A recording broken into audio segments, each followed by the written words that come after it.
ఆ యువకుడి వయసు 27 ఏళ్లు. కానీ సొంతంగా ఒక్క అడుగు కూడా వేయలేడు. కుదురుగా కూర్చోలేడు. తల్లిదండ్రుల సపర్యలు ఉంటేనే కానీ దినచర్య గడవదు.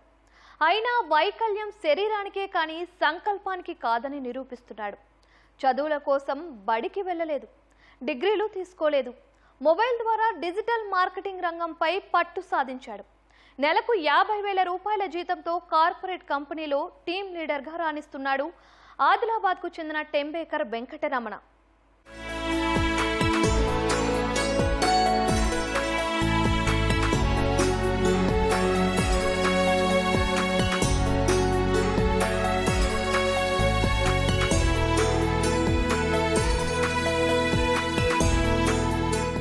అంగవైకల్యం శరీరానికే కాని ఆశయానికే కాదని నిరూపించాడు యువకుడు. పుట్టుకతోనే ఎముకల వ్యాధి, 27 ఏళ్లుగా మంచానికే పరిమితమయ్యాడు. కనీసం సొంతంగా కూర్చోలేని పరిస్థితి. అయినా కుంగిపోలేదు. స్మార్ట్ ఫోన్నే ఆసరాగా మార్చుకున్నాడు. డిజిటల్ మార్కెటింగ్లో 1,000 రూపాయల జీతం అందుకున్నాడు.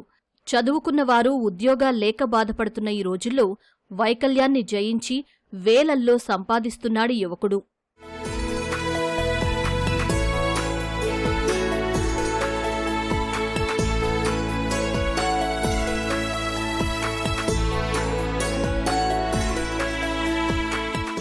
ఈ యువకుడి పేరు టెంబేకర్ వెంకటరమణ. ఆదిలాబాద్ పట్టణంలోని కైలాష్ నగర్ స్వస్థలం. తల్లిదండ్రులు సంతోష్ కుమార్, సురేఖ ఇద్దరూ ఉపాధ్యాయులు. పుట్టుకతోనే ఎముకల సంబంధిత వ్యాధితో బాధపడుతున్న వెంకటరమణకు 27 ఏళ్లు వచ్చినా సొంతంగా కూర్చోవడం, నడవడం కుదరలేదు. ఉదయం కాలకృత్యాల నుంచి రాత్రి నిద్రపోయే వరకు ప్రతి పనికి తల్లిదండ్రులపైనే ఆధారపడాలి. నాకు బేసిక్గా ఎక్కువ కోడింగ్ కావచ్చు, సైబర్ సెక్యూరిటీ రిలేటెడ్ నాకు బాగా ఇష్టం. మెయిన్గా అయితే బాడీ లిమిటేషన్స్ వల్ల కావచ్చు, థింగ్స్ వల్ల నేను ఈ కోర్స్ తీసుకున్నామని ఫిక్స్ అయ్యాను. తెలిసిన వాళ్ళ ద్వారా డిజిటల్ మార్కెటింగ్. సో ఈ డిజిటల్ మార్కెటింగ్ కోర్స్ నేర్చుకున్నప్పుడు ఆన్లైన్లో చూశాను. ఆన్లైన్లో చాలా కంపెనీస్ ప్రొవైడ్ చేశాయి. బట్ నాకేంటంటే ఇన్స్టాగ్రామ్లో మనకి FLM అని చెప్పి ఒక ఇన్స్టిట్యూట్ ఉంటుంది, FLM ఫ్రంట్ లైన్స్ మీడియా అని చెప్పి, దాంట్లో కోర్స్ నేర్చుకున్నాను. అది ఆల్మోస్ట్ 4 months ట్రైనింగ్ కోర్స్ అయింది. కోర్స్ అయిన తర్వాత నేను దాంట్లో ఒక 2 months ఇంటర్న్షిప్ కూడా చేశాను. లాస్ట్ ఇయర్ ఇంటర్న్షిప్ కూడా చేశాను. దెన్ ఆఫ్టర్ దెన్ నేను ఆ కంపెనీని వదిలేసి ఇంకా బెటర్ ఆపర్చునిటీస్, బెటర్ థింగ్స్ కోసం నేను ఎక్స్ప్లోర్ అవుతుంటే ఎవరైతే నాకు ఈ కోచింగ్ చెప్పిన పర్సన్ ఉన్నారు, ట్రైనర్, ఆయన కంపెనీని నేను జాయిన్ అవ్వడం జరిగింది. బడికి వెళ్లి చదువుకునే అవకాశం లేకపోయినా ఇంట్లోనే ఉంటూ ఆంగ్ల భాషపై పట్టు సాధించాడు వెంకటరమణ. మొబైల్ ఫోన్ సాయంతో ఆన్లైన్లో డిజిటల్ మార్కెటింగ్ కోర్సులు నేర్చుకున్నాడు. టెక్నాలజీపై ఉన్న ఆసక్తితో ప్రైవేటు కంపెనీలో టీం లీడర్గా చేరి తెలుగు రాష్ట్రాల్లో సేవలు అందిస్తున్నాడు. ఎటువంటి డిగ్రీ అర్హత లేకపోయినా సాంకేతిక పరిజ్ఞానంతో ఉపాధి మార్గం వెతుక్కున్నాడు.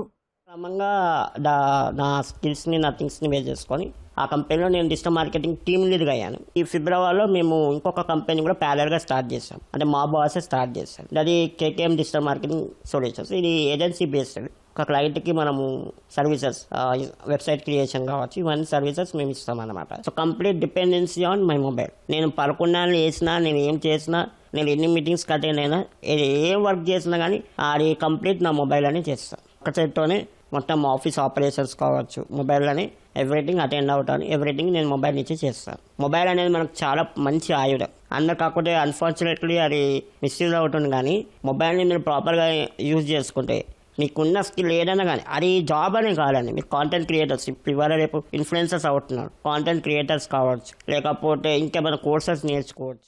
సంపాదించడమే కాదు, ఇంటికి కావలసిన సరుకులను, ఇతర పనులను మొబైల్ ద్వారానే చక్కబెడుతున్నాడు వెంకటరమణ. కుమారుడి తెలివితేటలు చూసి మురిసిపోతున్నారు తల్లిదండ్రులు. ఆపద సమయంలో తనే తమకు మనోధైర్యాన్ని ఇస్తున్నాడని గర్వంగా చెబుతున్నారు. క్రమంగా పెరుగుతూ వాడిలో ఆత్మవిశ్వాసం చూసిన తర్వాత ఇక బాధపడడం చాలా మటుకు తగ్గించేసినాం అనుకోండి. ఎందుకంటే వాడిని చూసిన తర్వాత మాకు ధైర్యం వచ్చిందన్నమాట. అట్లా ఎందుకంటే ఫస్ట్ మేము డాక్టర్స్ చూపించినప్పుడు వాడి డిసీజ్ని, వాడి ప్రాబ్లమ్స్ని బట్టి ఎక్కువ సర్వైవ్ అవుతాడు కాదు మీరు చూసుకునే దాన్ని బట్టి ఉంటుందని చెప్పారు. అట్లా ఇప్పటికీ 27 years విజయవంతంగా పూర్తి చేసాడు. అంటే అది ముఖ్యంగా అయితే వాడి ధైర్యం, అతని ఆత్మవిశ్వాసమే మమ్మల్ని ముందుకు నడిపిస్తున్నాడు. దేవుడే మనకి రూపంలో వచ్చి వాటితో సేవ చేయించుకుంటున్నాడు, అవకాశం ఇస్తున్నాడేమో ఇట్లా. ఎందుకంటే మామూలుగా డాక్టర్ ఏమన్నారు చిన్నప్పుడు వీడిని చూపించినప్పుడు అంటే మాటలు రాకపోవచ్చు, కళ్ళు కనిపించకపోవచ్చు, ఇట్లా కొన్ని ప్రాబ్లమ్స్ ఉంటాయేమో అనుకున్నాం. కానీ వీడు అంటే ఎక్కువ యాక్టివ్గా ఉన్నాడు, ఎక్కువ తెలివిగా ఉన్నాడు. ఈ జబ్బున్న వాళ్ళు కొందరు అలా ఉండలేరు అన్నాడు. అంటే అదేదో దేవుడి దయ అని అనుకుంటాం అన్నమాట, ఇంత తెలివిగా ఉండడం అనేది.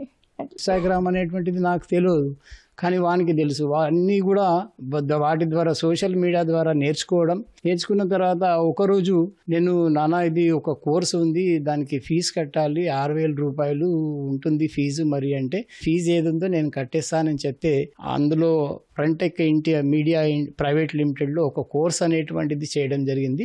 మళ్ళీ ఆ 3 months కోర్స్ అయిపోయిన తర్వాత, అప్రెంటిస్షిప్ పీరియడ్ అయిపోయిన తర్వాత వాళ్ళే వీనికి ఆఫర్ లెటర్ ఇవ్వడం జరిగింది. మరి వెంకటరమణ, మా కంపెనీలోనే ఒకవేళ నువ్వు ఉద్యోగం ఇస్తాము, మరి మీరు చేయగలుగుతావా అంటే తప్పకుండా చేస్తానని చెప్పడం జరిగింది. ఇప్పుడు 1 year AI power digital marketing అనేటువంటి దానిలో చేరి ఇప్పుడు కంటిన్యూగా 1 year సర్వీస్ కూడా పూర్తి కావడం అనేటువంటి జరిగింది. వెంకట్రమణ ప్రతిభకు కంపెనీ యాజమాన్యం కూడా ఫిదా అయింది.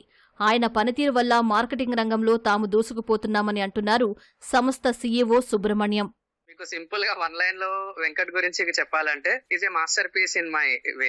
ఎవరైతే ల్యాప్టాప్ లో గంటల కొద్ది కూర్చొని చేస్తారో అలాంటి వెబ్సైట్ మనోడు కంప్లీట్ టెక్ ఇన్ఫర్మేషన్ అన్నమాట. అలాంటి వెబ్సైట్ కూడా మనోడు ఏం చేశాడంటే మొబైల్ అని మొత్తం A to Z ఎడిట్ చేసి ఒక ప్రొఫెషనల్ ఎలా అవుట్పుట్ అయితే ఇస్తాడో పెద్ద పెద్ద వెబ్సైట్స్, అలాంటి అవుట్పుట్ ఇచ్చాడనమాట. ఇంకా అప్పటి నుంచి నేను ఇంకా కనెక్ట్ అయిపోయాను అనమాట వెంకట్ కి. అంటే చాలా మంది ఏం చేస్తారంటే డిగ్రేడ్ అవుతుంటారు, ఇప్పుడు కాకపోతే రేపు అవసరం వచ్చినప్పుడు చేద్దాంతే అంటారు. కానీ వెంకట్ దగ్గర చూసిన వేరే వాళ్ళతో కంపేర్ చేసి ఏంటంటే, నేను ఏదో ఒకటి చేసి చూపేయాలి, ఆ విల్ ఉంది సార్ లోపల. అది ఉన్నప్పుడు మనం ఎంత రిస్క్ అయినా సరే ఇది గోయింగ్ టు డూ అనమాట. మేము ఏదైనా డిమోటివేట్ అయినా సార్ అంటే, అరే ఏం కాదు మేము ఉన్నాం కదా సార్, మేము చూసుకుంటాం, మేము చేస్తాం సార్, మీరు ఇబ్బంది పడకండి అన్నట్టు మాకే మోటివేషన్ ఇచ్చే లెవెల్కి వెళ్ళిండు సార్. వికలాంగులలో సకలాంగుడు. ఆయన వికలాంగం ఉన్నదనేటటువంటిది లేకుండా ఎందరికో స్ఫూర్తివంతంగా నిలుస్తున్నాడు. ఈ విధంగా ఉన్న సందర్భంలో ఒకసారి మరి ఓపెన్ స్కూల్ కట్టిద్దాం కదా, స్క్రైబ్తో రాస్తాడు కదా, ఇంత చాలా బాగా మాట్లాడుతున్నాడు, ఇంగ్లీష్లో ఫ్లూయెన్సీ ఉందని చెప్పి తెలుసుకొని స్క్రైబ్ ద్వారా ఆయనని ఓపెన్ స్కూల్ 10th రాయించడం జరిగింది. ఒకటేసారి ఆయన ఉత్తీర్ణులు కావడం జరిగింది. ఆ తర్వాత ఇవాళ ఆయన ఒక AI కంపెనీలో పనిచేస్తూ నెలకింత సంపాదిస్తున్నాడు, ఒక 20-25 వేలు సంపాదిస్తుండు. వైకల్యం ఉందని కుంగిపోకుండా టెక్నాలజీని ఆసరాగా చేసుకునే విజయం సాధించిన ఈ యువకుడు ఎందరికో ఆదర్శం.